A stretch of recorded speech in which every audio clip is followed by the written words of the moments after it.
Ya, le falta muy poquito y ya sale la grabación.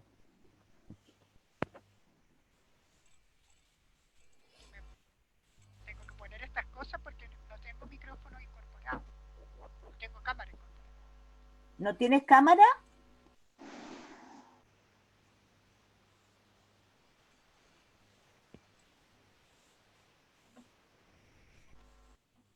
Ya, ahora sí estamos en vivo entonces.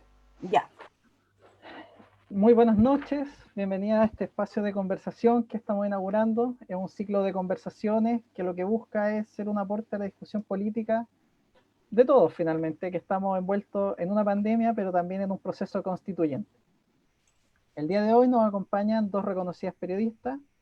La primera de ellas, doña Mónica González, exdirectora de CIPER Chile, fundó y dirigió la revista 7+7 y el diario 7 también. Es autora de diversos libros, entre los que destacan Los secretos del comando conjunto, La conjura, Chile entre el sí y el no. Ha recibido varios premios durante su trayectoria, el Premio Anual de la Comisión de Derechos Humanos de España, Premio Homenaje de la Fundación Nuevo Periodismo Iberoamericano. En 2010 recibe el Premio Mundial UNESCO Guillermo Cano de la Libertad de Prensa, y tal como lo dijera Nicanor Parra en su epitafio Gabriela Mistral, al final, recibe el Premio Nacional de Periodismo recién en 2019. También nos acompaña el día de hoy María Olivia Monker, quien es Premio Nacional de Periodismo del año 2009. En 1984 recibe un premio de la Universidad de Harvard. En sus libros más recientes se cuenta El poder de la UDI, los casos Penta y Sokimich, y también añadimos Los magnates de la prensa y El negocio de la universidad en Chile, libros muy importantes también que ha editado. Por último, destaca que obtuvo el Premio Municipal de Literatura de Santiago en la categoría de investigación periodística, y desde julio de 2010 hasta septiembre de 2018 fue directora del Instituto de Comunicación e Imagen de la Universidad de Chile, y desde 2012 hasta el presente es coordinadora académica del Diplomado en Periodismo de Investigación. Bueno, a todos quienes nos acompañan esta noche pueden mandar sus preguntas directo al Facebook Live, y nosotros las transmitimos. La modalidad es la siguiente: nosotros tenemos aquí una lista de 10 preguntas que va en distintas temáticas. El primero de ellos referido a la propiedad en los medios de comunicación, fake news y pluralismo, y estallido social y COVID-19, que son las últimas primicias que tenemos. Partimos entonces, ¿están listas para esta entrevista? Parta nomás. Bueno, el primer tema que nos gustaría tocar esta noche entonces es un tema bastante grande. En Chile hoy existe libertad de prensa, más allá de la cantidad de medios informativos que tenemos, distintos diarios, radios, periodismo por internet, centros de investigación. ¿Existe la libertad de prensa hoy? Que Puede empiece la partir María la Olivia que nomás, quiera. se los dejo.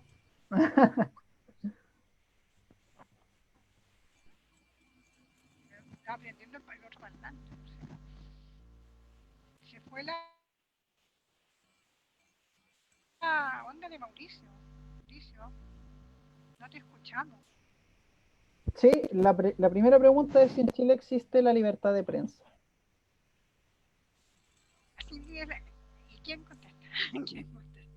¿A quién le da la palabra? La señora Mónica le dio el pase. Ah, bueno. Mira, de partida, yo creo que el concepto, otra vez tratar de ser breve, pero el concepto de libertad de prensa es una cosa. ¿Eh? Libertad de prensa se habla, es un concepto más antiguo, que era para referirse a la libertad. Se asimila un poco a la libertad de empresa periodística, a la libertad de fundar medios. Y por otra parte existe la libertad de expresión, y hoy día estamos hablando también del derecho de la ciudadanía a la comunicación. Yo diría que todas estas libertades en el Chile actual están muy limitadas.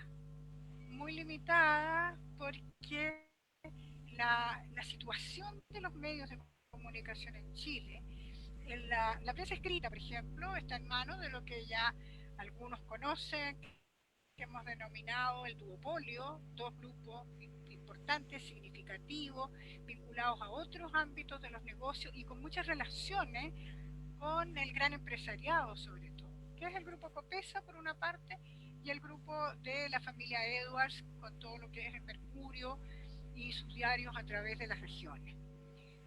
Eso también tiene sus expresiones en lo digital. Por otra parte, está en lo que uno podría ver, porque no solo hablando de prensa, sino que en el entendido de medios de comunicación, está la situación de la televisión, que cada vez se ha ido agudizando el carácter mercantil de la televisión en Chile, el carácter comercial, y son también grandes grupos económicos, salvo Televisión Nacional, que tiene que competir con ellos y con pocos recursos. Y tú tienes que los principales grupos, como el caso de Andrónico Luksic en el Canal 13, o como el caso del grupo Petria en Mega, y un grupo estadounidense en el caso de Chilevisión, que son los que tienen las concesiones de las estaciones de televisión. Y todo eso marca un sello que se vincula más hacia sectores que están, a ver, por decirlo así, en un lado de Chile, están en el sector que a la vez está muy concentrada la economía de este país y está en esas manos. Entonces, la ciudadanía propiamente tal está muy limitada para ejercer realmente ese derecho a la comunicación donde haya lugar a espacios de conocimiento de la realidad y de debate público. En este sentido, yo te diría, a mi modo de ver, y voy a tratar de resumir, en el medio radial existen algunas excepciones a esto, y en el medio digital. Y en el medio digital, justamente aquí tenemos a Mónica, que fundó en 2006, Mónica, recuerdo, el diario electrónico CIPER, que ha hecho investigación periodística. 2001. CIPER es 2007. ¿Ah?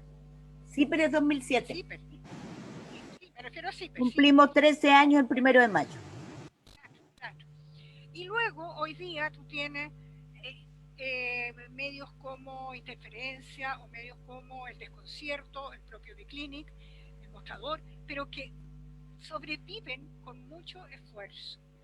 Y por otra parte, creo yo que aunque tengan menos influencia, a lo mejor que antes, medios como El Mercurio o La Tercera, sin embargo, sus editoriales, sus líneas editoriales siguen siendo influyentes, particularmente el caso del Mercurio.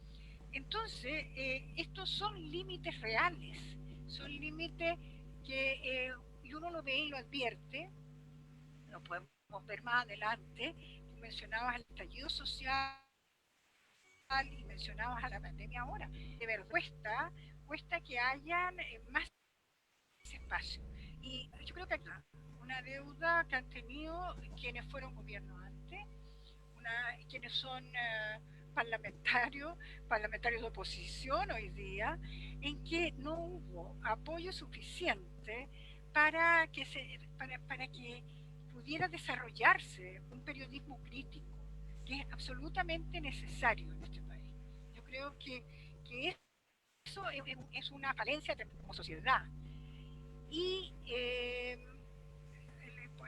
de alguna manera, en parte, la ciudadanía, a través de la utilización de redes sociales, a través de otros mecanismos, trata de salvar esa barrera. Pero ahí entramos en otro terreno, que es el terreno donde se conjugan las noticias falsas. Entonces, donde cada vez uno se da cuenta que es más necesario el rol del periodista, y sobre todo yo creo que un periodismo investigativo, un periodismo que mire no solo con una mirada crítica del día a día, sino que logre profundizar en ello. Y eso va a debiera requerir, yo lo veo en una nueva constitución, claramente, que se establezcan los espacios, que se establezcan las disposiciones para que eso ocurra. Lamentablemente, hasta ahora yo no noto que haya una conciencia social fuerte en este sentido.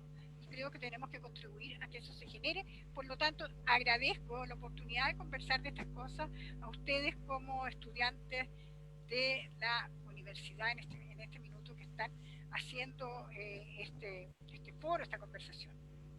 Por ahí no quiero alargarme más.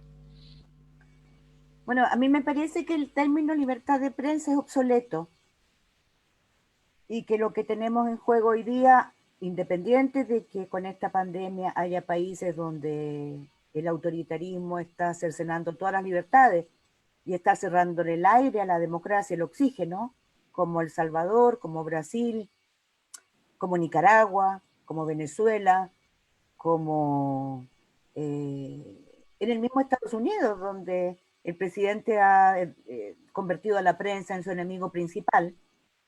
Lo que está en juego hoy día, para mí, modestamente, es el acceso al buen periodismo, a la buena y oportuna información. ¿Por qué? Porque creo que hoy día llevamos ya muchos años en que el modelo de negocios de los medios de comunicación está en crisis. Y ya no se arregló. O sea, no existe con la irrupción de Internet un modelo que permita que los medios se financien. Esa crisis hizo un recorte, obligó a un recorte que acrecentó el poder de los grupos económicos sobre los medios de comunicación. Y eso también vino y derivó en algo que ha sido muy importante para el periodismo, para el buen periodismo. Buenos periodistas de Estados Unidos, de distintos países de América Latina y de Europa, aunque Europa vino después a esto, pero se metió de lleno, iniciaron entonces proyectos de periodismo independiente que nacen producto de, en Estados Unidos está muy repandida, muy expandida, la donación a medios de comunicación y donación a otras cosas, pero sobre todo a medios de comunicación. Por ejemplo, el consorcio de periodistas de investigación, el ISIS, que encabezó el proyecto Panama Papers, en el cual CIPER participó, en el que participaron 78 países. Es un medio que vive de eso, ¿no? Lo fundó uno de los periodistas más famosos de la televisión, Charles Lewis, de Estados Unidos, y vive de las donaciones. Empezamos juntos, con CIPER con ellos, hace 13 años. Lo que vino después, junto con la crisis económica, ha sido la crisis de formato y contenido. O sea, hoy día, si alguien quiere hablar de la influencia de la publicidad en los medios, sí, pero nadie me va a decir que el Mercurio o la Tercera hacen la pauta. La misma María Olivia decía recién, y yo la comparto con ella, han perdido mucha de la influencia que tenían. ¿Por qué? Porque la gente hoy día se informa a través de múltiples medios que obtiene a partir de este aparatito tan simple como esto. Este aparatito hoy día es el que le permite, sobre todo a los más jóvenes, acceder a donde quieren y cuando quieren. Pero eso también conlleva una precariedad que es impresionante. O sea, los grupos económicos siguen siendo muy importantes, pero muy en la cooptación de poder, porque enfrentamos dos industrias nefastas en las que participan periodistas muy bien pagados. La industria de las noticias falsas y la industria de la defensa de la riqueza. ¿Qué es lo que hace esta industria de defensa de la riqueza? Es la que te permite aminorar, por ejemplo, con mentiras, el peso de los paraísos fiscales. La que te permite desvirtuar algo como el escándalo de la Polar y que no reclamemos y que no entendamos por qué no se hizo justicia con algo realmente escandaloso en Chile, que es que el fraude no fue a los 1.100.000 personas a las que se les repactó la deuda unilateralmente, sino que el gran fraude fue a los pequeños ahorristas, a las personas que habían puesto sus jubilaciones, sus pequeños ahorros, pensando que esta acción que subía como espuma le iba a permitir comprarse la casita, o pequeños empresarios. Esa fue la gran estafa. Pero los grupos económicos no perdieron ni un peso, porque le vendieron a última hora sus acciones a las AFP. Y esa investigación no se hizo. La justicia no sancionó a los verdaderos responsables de un fraude que inicia 10 años, más de 10 años ya, de colusiones múltiples, sucesivas, y de los grandes escándalos empresariales que han marcado la impunidad que provocó precisamente el estallido de octubre. La prensa ha hecho, o sea, los medios de comunicación, el periodismo independiente ha hecho lo que ha podido. Nosotros desmenuzamos en sí, pero el modelo del lucro en la educación. O sea, cuando la gente decía, no, es que en la universidad hay un directorio compuesto por unos brillantes científicos y hombres de bien. Nosotros mostramos que cada persona que estaba ahí respondía no a ser hombre de bien, sino que a una cartera de acciones, porque estaba en otras, había unas escrituras ocultas, ¿no? E incluso donaban plata a las elecciones. Es un escándalo, sigue siendo un escándalo mayúsculo. Entonces el periodismo, el acceso al buen periodismo que te desmenuza el eslogan, que te dice dónde están los nichos donde se anida la corrupción, porque de lo que se trata no es de denunciar, ¿no? ¿De qué se trata esto? De ponerle coto a la corrupción, al abuso, de que la gente de verdad pueda solucionar sus problemas, no como ahora, en que todos se lavan las manos y resulta que el proyecto de ley que permitió que Cencosud se acogiera a esta ley de protección del empleo, pues no hubo ni un solo parlamentario que hiciera una intervención ahí. Como dijo el ministro Briones esta mañana, no se laven las manos, un poco enojado, pero me gustó porque nosotros los que hacemos periodismo de investigación hemos tenido que buscar en la historia de la ley quiénes son los responsables de dónde se anida la corrupción.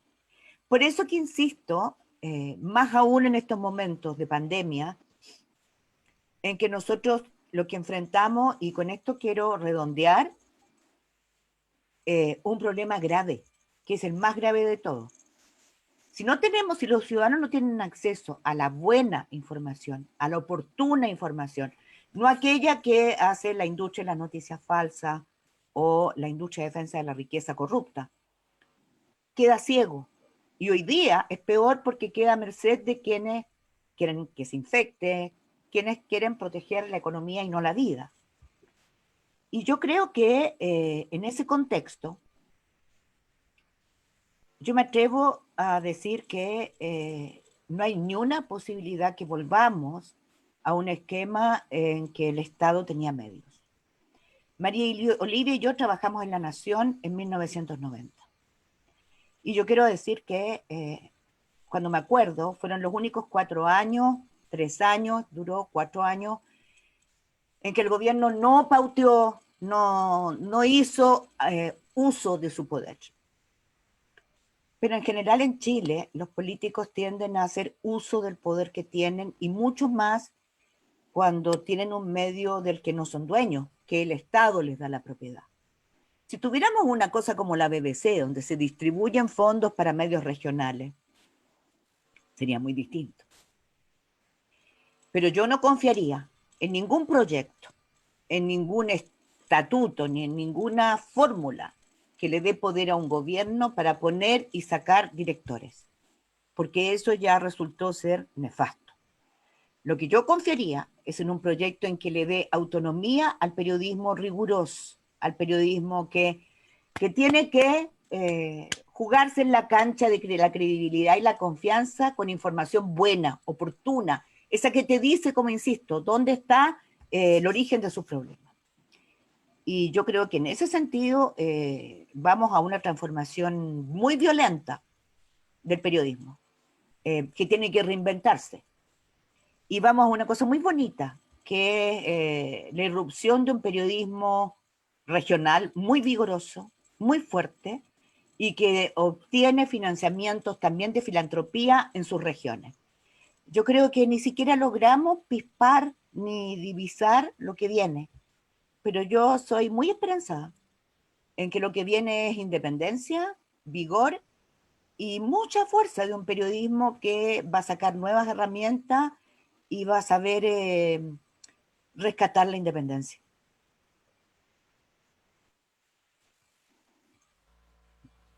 Paso entonces a la segunda pregunta. La tengo por aquí. ¿Cómo se trabaja en el periodismo cuando tenemos que informar lo que no es verdad? Por ejemplo, ahí está Donald Trump diciendo siempre cosas que no son verdad y que son fácilmente comprobables, o Jair Bolsonaro, pero es noticia. ¿Cómo informamos bien cuando la fuente de información es tan mala o difunde este tipo de fake news?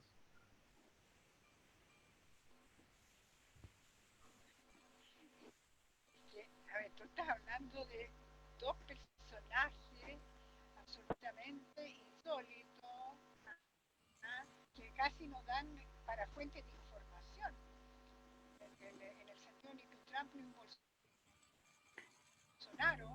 La escucho muy mal. Yo creo que lo que,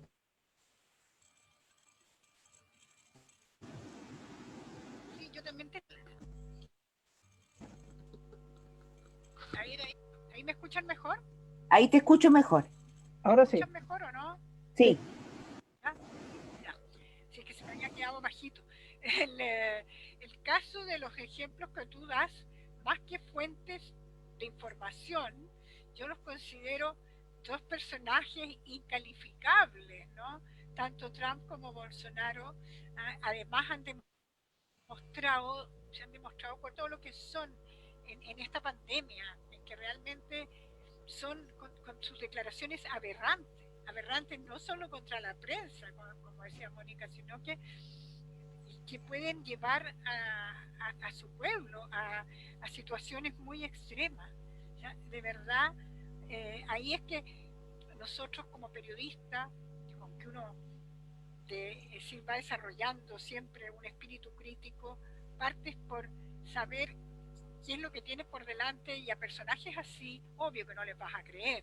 Entonces tú vas a tener que tratar de averiguar si estuvieras en su país, porque acá tendrías que estar chequeando a través de lo que te puedan estar dando otros medios, otros colegas de esos países, pero la duda es lo primero, la duda es lo primero. Pero estamos hablando, ahí estás hablando de un caso extremo, pero incluso ante casos no tan extremos, esa es parte de nuestro rigor profesional como periodistas, y sobre todo los que cultivamos la investigación periodística, de un sentido de duda, de una segunda mirada a todo. Y luego tendrás que averiguar por otras fuentes, tendrás que chequear, tendrás que ir a las fuentes documentales para poder realmente tratar de configurarte qué es lo más aproximado a tener verosimilitud, y no a contentarte con palabras absolutamente insólitas, a veces con locura. Yo te diría eso para no alargarme en este punto. Yo creo que en todos los países hay periodistas miserables y periodistas dignos. Los periodistas miserables son los que acatan todo lo que dice Bolsonaro, Trump o Víctor Orbán en Hungría, o Bukele en El Salvador, o Maduro en Venezuela, o Daniel Ortega en Nicaragua, que son casos para mí terribles, ¿no? Porque mienten y reprimen a los buenos periodistas. Y hay periodistas dignos, como hemos visto en todo este último mes o 2 meses, que se atreven a preguntarle y a enfrentarse a Bolsonaro o a Trump y a decir la verdad. O sea, decir, usted está mintiendo y está mintiendo por 1, 2, 3 hechos, hechos, hechos. Ni un calificativo, ni un insulto, hechos. Eso es el periodismo. Y yo quiero decir que eso pasa en todos los países. En el nuestro también. Hay miserables y dignos. Y nosotros tenemos la suerte con la María Olivia de haber aprendido a ser digno en dictadura, cuando se mentía muchísimo. Yo creo que las dos tenemos un recuerdo maravilloso de esa época, a pesar de todo lo malo, porque aprendimos lo mejor y lo peor de nosotras mismas, y lo mejor y lo peor de este país. Por eso es muy difícil que alguien se nos pueda plantar adelante y decirnos que luchó por la libertad, porque nosotras sabemos quiénes lucharon, quiénes callaron.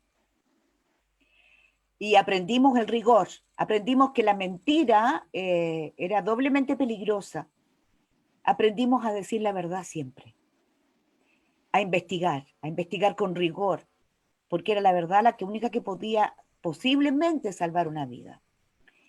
Y yo creo que hoy día, desgraciadamente, estamos frente a una situación de extrema urgencia que obliga a muchos periodistas a la misma disyuntiva. Hay periodistas que están siendo amenazados, hay periodistas que están siendo encarcelados por decir la verdad. Porque hay presidentes, como los dos que tú mencionaste, que están usando las facultades para vigilar estrechamente a dirigentes sociales, que son los que más les importan hoy día, porque son los que revelan el nexo entre las grandes corporaciones y el recalentamiento global y la depredación del medio ambiente y cómo se apropian de las fuentes de riqueza naturales como el agua, como las minas, como las grandes propiedades de tierra para hacer agricultura de exportación. Y en eso China hace una irrupción en América Latina realmente, pero terrible, que no la estamos mirando tampoco. Entonces, la categoría va a ser siempre de los dos. Lo interesante, lo bonito, es cómo se abre paso la decencia. Y yo creo que lejos la decencia está ganando y la mentira está siendo mostrada una y otra vez. Ahí en la misma línea con lo que usted comentaba sobre este periodismo que es servir al poder y el periodismo que es incómodo al poder, un canal estatal sería hoy un tipo de solución a esto, cuando por ejemplo vemos que en el periodo del 1 de marzo al 8 de abril, las primeras 5 autoridades que tienen mayor figuración pública son alcaldes de derecha, y no estamos hablando de una poca diferencia, sino que estamos hablando de una diferencia gigante en términos de minutos en televisión. ¿Se puede sortear esas dificultades con un canal estatal, por ejemplo, o con medios de prensa estatales? Muy bien. ¿Puedes repetir que No te Sí, escucho. la pregunta era si en este en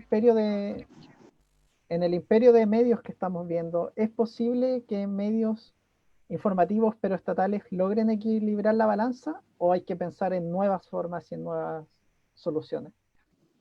de partida yo no hablaría tanto de medio estatal? La Mónica le entendía antes que ella no le gustaría un medio público. Yo pienso que si hubiere en Chile, si se pudiera dar de verdad un medio, por ejemplo, que se fortaleciera la televisión nacional como medio público, y que yo no lo descarto en absoluto, creo que imagino un sistema, llamémoslo mixto de medios, y veo importante lo que puede, en la medida que lo público tuviera las características. Por ejemplo, ha tenido la radio pública en Estados Unidos o la BBC en Londres. Ese tipo de esfuerzos que son significativos, que han sido fueron han sido muy interesantes y han sido un gran aporte.